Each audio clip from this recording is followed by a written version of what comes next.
DJ Rupendra music, DJ Rahul sound, DJ Ajit sound, DJ Vikram sound. इलाका किसी का भी होगा धमाका तो विक्रम राज और राहुल साउंड का होगा। DJ Vikram sound, Rahul sound, DJ Vikram sound, DJ Ajit sound, Rahul sound. DJ वाला भाई से निवेदन है आप लेटर के खाने पीने की पूरी तरह से ध्यान रखा जाए। DJ Rahul sound, DJ Ajit sound. इलाका किसी का भी होगा धमाका तो विक्रम राज और राहुल साउंड का होगा।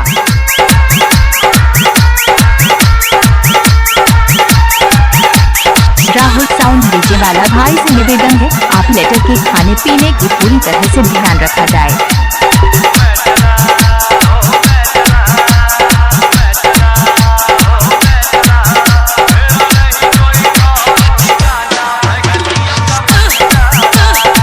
DJ Rahul sound, DJ Vikram sound,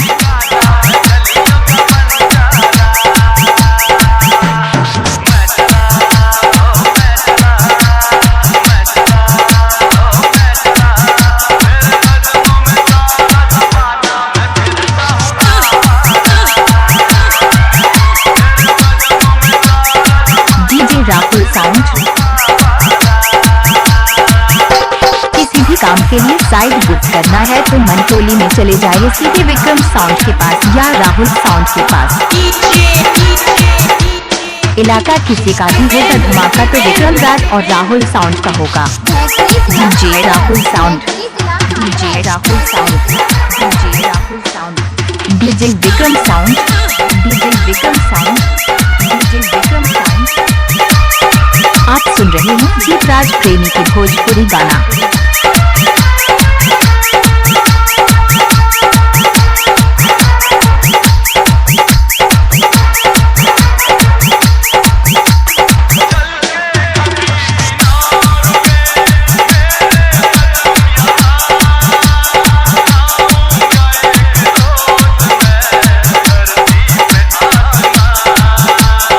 DJ Rahul sound, DJ Vikram sound,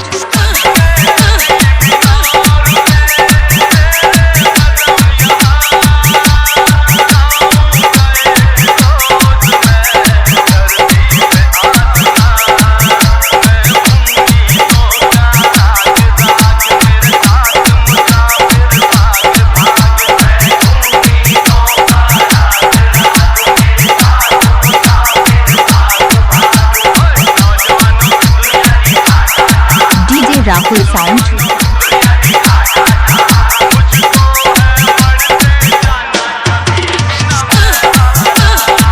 DJ Vikram sound.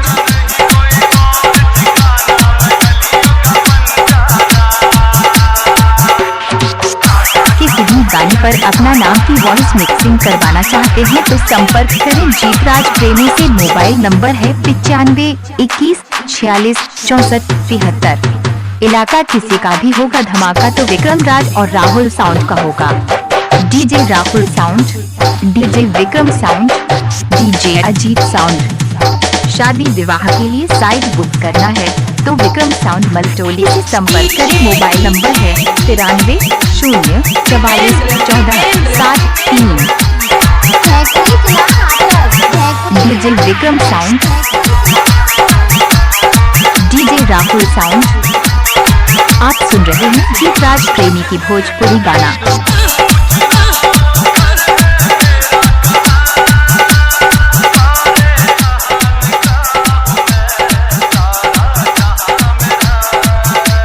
DJ remix करवाने के लिए संपर्क करें जीतराज प्रेमी से।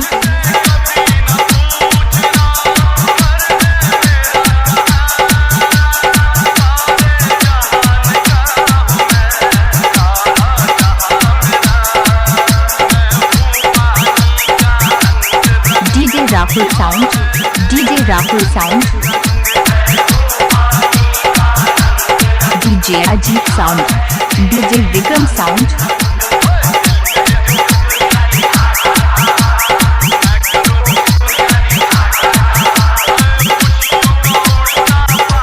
डीजे राहुल साउंड,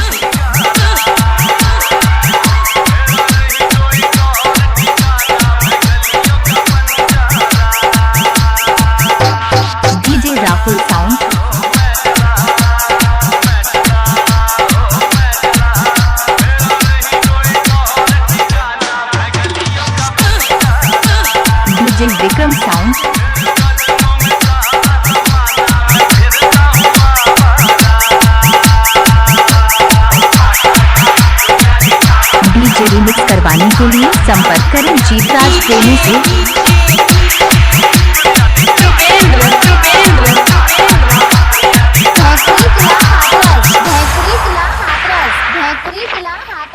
इलाका किसी का भी होगा धमाका तो विक्रम राज और राहुल साउंड का होगा।